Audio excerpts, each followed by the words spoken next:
Hey folks, what you're looking at on screen right now is a phenomenal data visualization from the New York Times team tracking the extent to which voting shares changed between Republican and Democratic parties in the United States presidential elections of 2020 to 2024. And what they're tracking here is county by county, essentially the extent to which most counties in the country got more Republican in their voting patterns between the two elections. And what you're seeing on screen right now is an almost perfect recreation of that data dashboard. It's a little bit uglier, to be fair, but an almost perfect recreation of that data dashboard that I was able to make from raw data that I have never seen before to this interactive data dashboard in only about 10 minutes of my own active time. In this week's tutorial, I'm going to walk you through how to use the Data Analyst Augmentation Framework, or DAAF, to ingest and analyze new data it's never seen before, a process that really should only take you a few minutes of active time and can be repeated for as many data sets as you'd like from any field of study whatsoever.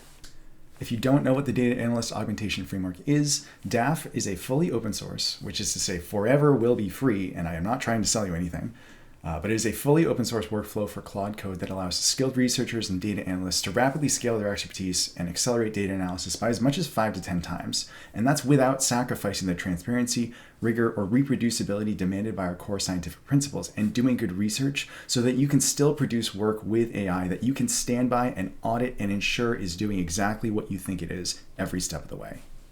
So this video is really intended to show you all the workflow of how to use your own data with DAAF, or any data set with DAAF. If you want to know more about DAAF in general, I have a 10-minute video I'd love for you to watch where I talk you through a lot more about the approach of DAAF, the human-in-the-loop philosophy of DAAF, and the reason why I think that it can still be a really useful and powerful research tool, despite the fact that AI slop and hallucinations are very much a thing that we need to be on guard against. So that being said, let's dive in. And so first, we're going to need our data set. I'm going to grab this data set from the MIT Election Data and Science Lab from the Harvard Dataverse, which basically covers elections county by county from 2000 to 2024. And what's really cool about this data set is they do have an attached codebook, they have a little bit of metadata, and then they actually have a technical paper where they walk through kind of exactly the sort of concerns and considerations that they had while constructing this data set. And so really importantly and excitingly, the process I'm showing you here should be basically the same for getting DAAF to ingest any Harvard Dataverse data. And that's nearly 300,000 public data sets at your fingertips, ready to go with DAAF whenever you are. And so the next step is to go into Claude Code, which has DAAF installed on it. And I'm basically going to point it to these data sets. I'm going to give it the links and I'm going to have it essentially try to understand it by using what I call the data ingest agent. This is a whole process that I've built in to make it as easy as possible for you to use your own data. Once you point it to the data set, essentially what it's going to do is it's going to grab all the information, it's going to download the data sets, and then it's going to start looking at it. Just like a human would, just like you or I would when we're looking at a new data set, it's going to look at every single aspect of the data. What are the columns? What are the column names? What do the rows look like? How many rows? Is there uniqueness by certain variables? Is there missingness in certain variables?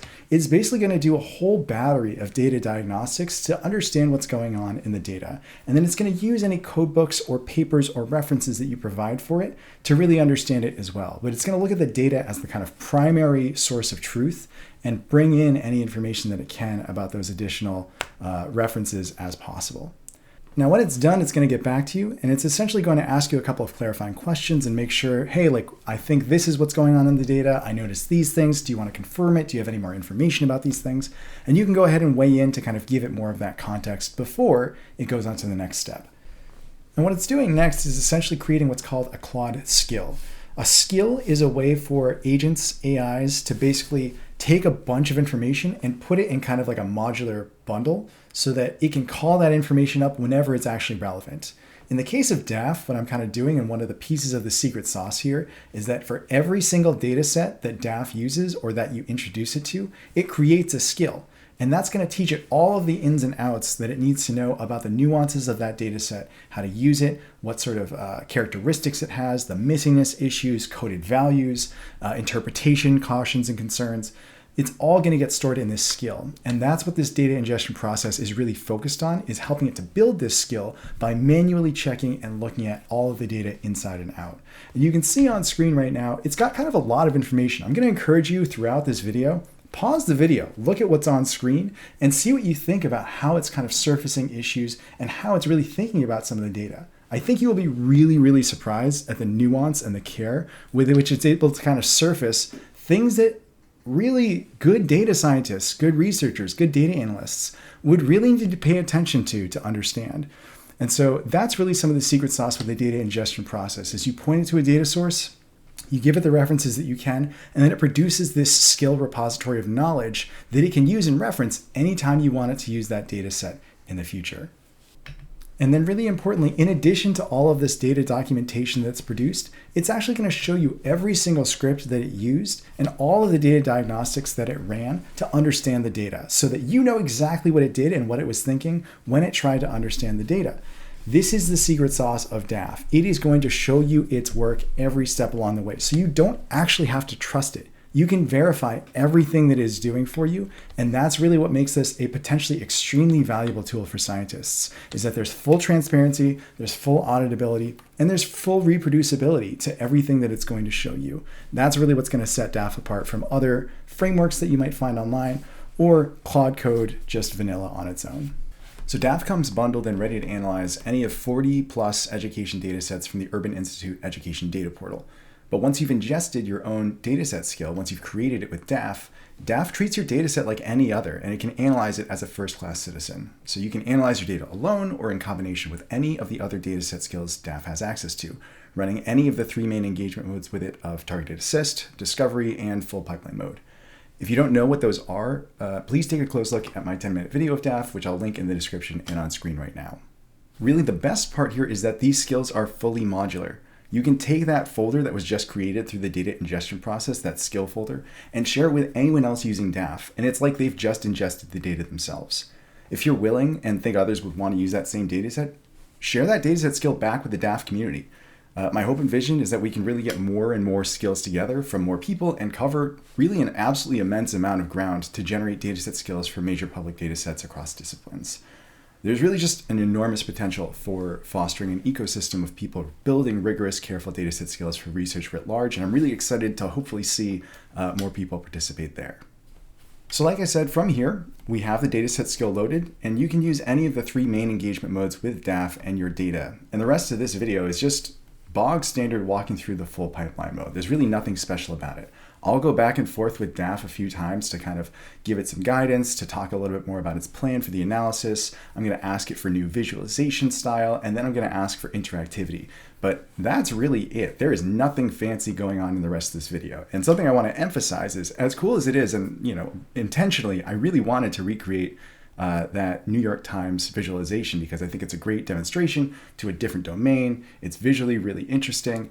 And I think it's a nice demonstration of using election data, which people might not necessarily think DAAF can do, but it can. And to be clear, this analysis is an extremely simple descriptive analysis, right? It's really just one single year-over-year trend that we need to analyze. This is like a level 1 difficulty for DAAF.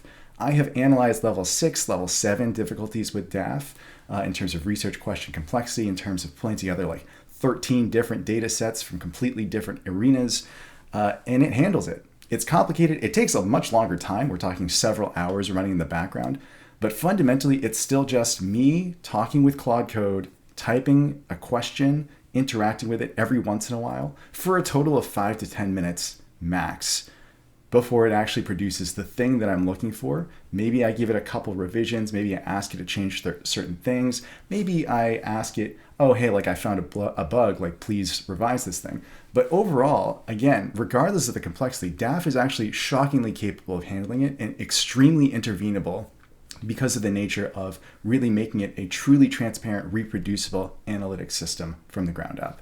And so what's really cool here is just like you or I would if we're using data and analyzing data, DAAF can actually get better at using your data every time it uses it in a project because it's uncovering new tricks about how to handle certain data problems. It's uncovering new data idiosyncrasies that didn't come up in the data ingestion process. It's producing starter and sample scripts that make the rest of the pipeline easier. And it's creating methodological wins and clarity along the way. And so these get stored in the learnings document for a given project, after which you can and should be asking Claude to use it to update the dataset skill files that you created during the data ingest process. And as you use more projects, as you ingest those learnings, as you update the skill files, it's just going to get better and better and more careful and more thoughtful and faster at getting to that really good end analysis with fewer revisions required, with less oversight required. And that's really the vision here, is that it is iteratively getting better at everything you're asking it to do by you using it. And that's really, I think, the beauty here.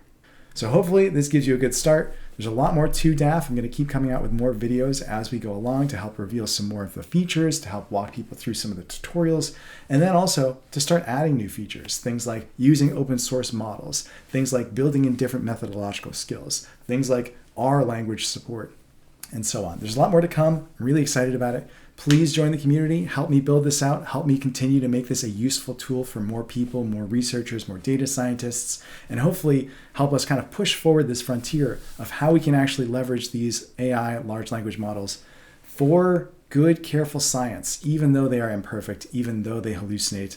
I think there's some value here as long as we're really careful and thoughtful about it, and we work together to figure it out. That's everything I got for you today. I'll see you next time.